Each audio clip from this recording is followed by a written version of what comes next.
Bonjour tout le monde. Aujourd'hui, je viens d'analyser avec vous un extrait du premier chapitre du livre Le Petit Prince à l'aide de l'application Trop, qui est un nouveau logiciel de lexicométrie qui permet une nouvelle approche des textes littéraires ou historiques. Et aussi, il est parmi les outils qui donnent un nouvel éclairage qui met en valeur des aspects méconnus des œuvres littéraires ou des documents historiques. Alors, dans notre histoire, le narrateur raconte son expérience de dessin. Il explique qu'il a dessiné un serpent-bois qui dégérait un éléphant, mais que toutes les grandes personnes ont cru que c'était un chapeau. Cela a tué la créativité en lui. Ce passage met en lumière la différence de perception entre les enfants et les adultes et la difficulté pour les adultes de comprendre l'imagination et les préoccupations des enfants. Maintenant, on passe à la lecture de l'histoire. Lorsque j'avais 6 ans, j'ai vu une fois une magnifique image dans un livre sur la forêt vierge qui s'appelait Histoire vécue. Ça représentait un serpent-bois qui avalait un fauve. Voilà la copie du dessin. On disait dans le livre, les serpents-bois avalent leur proie tout entière, sans la mâcher. Ensuite, ils ne peuvent plus bouger et ils dorment pendant les 6 mois de leur digestion. J'ai alors beaucoup réfléchi sur les aventures de la jungle. Et à mon tour, j'ai réussi avec un crayon de couleur à tracer mon premier dessin. Mon dessin numéro 1, il était comme ça. J'ai montré mon chef d'œuvre aux grandes personnes et je leur ai demandé si mon dessin leur faisait peur. Elles m'ont répondu, pourquoi un chapeau ferait-il peur? Mon dessin ne représentait pas un chapeau, il représentait un serpent-bois qui dégérait un éléphant. J'ai alors dessiné l'intérieur du serpent-bois afin que les grandes personnes puissent comprendre. Elles ont toujours besoin d'explications. Mon dessin numéro 2 était comme ça. Les grandes personnes m'ont conseillé de laisser de côté les dessins de serpents-bois ouverts ou fermés et de m'intéresser plutôt à la géographie, à l'histoire, au calcul et à la grammaire. C'est ainsi que j'ai abandonné à l'âge de 6 ans une magnifique carrière de peintre.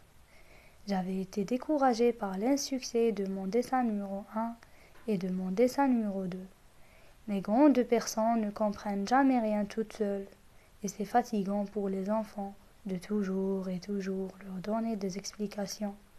J'ai donc dû choisir un autre métier et j'ai appris à piloter des avions. J'ai volé un peu partout dans le monde, et la géographie, c'est exact, m'a beaucoup servi. Je savais reconnaître du premier coup d'œil la Chine de l'Arizona. C'est très utile si l'on est égaré pendant la nuit. J'ai ainsi eu, au cours de ma vie, de tas de contacts avec des tas de gens sérieux. J'ai beaucoup vécu chez les grandes personnes. Je les ai vus de très près. Ça n'a pas trop amélioré mon opinion. Quand je rencontrais une qui me paraissait un peu lucide, je faisais l'expérience sur elle de mon dessin numéro 1 que j'ai toujours conservé. Je voulais savoir si elle était vraiment compréhensive, mais toujours elle me répondait c'est un chapeau.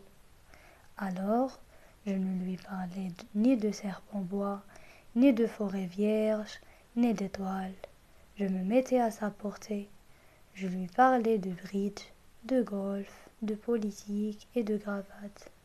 Et la grande personne était bien contente de connaître un homme aussi raisonnable.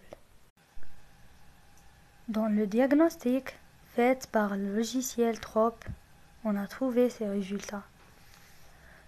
1. Le style général non identifié, pris en charge à l'aide du pronom personnel je. 2. Les verbes dominants dans notre compte sont des verbes factifs qui expriment des actions avec un pourcentage de 56%. 3. On a trouvé des connecteurs logiques utilisés ensuite ainsi que et permettent d'énumérer des faits ou des caractéristiques avec un pourcentage de 72%. 4. l'utilisation des modalisations d'intensité et de négation, tout, beaucoup, comme ça, permettent de dramatiser le discours avec un pourcentage de 57%. 5.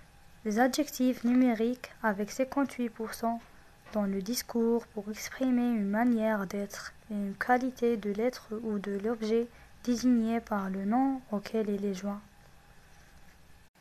6. Dans le compte, le pronom personnel je regroupe un nombre de 64% de discours et 21% pour le pronom il avec S. Je cite: Ils m'ont conseillé de laisser de côté les dessins de serpents bois ouverts ou fermés et de m'intéresser plutôt à la géographie, à l'histoire, au calcul ou à la grammaire. Fin de citation. La litote ici symbolise la difficulté de communiquer ses idées et ses émotions aux autres, aux particuliers, aux adultes, qui sont souvent intéressés par des préoccupations matérialistes et pratiques. Et ici, c'est l'allégorie des victimisations.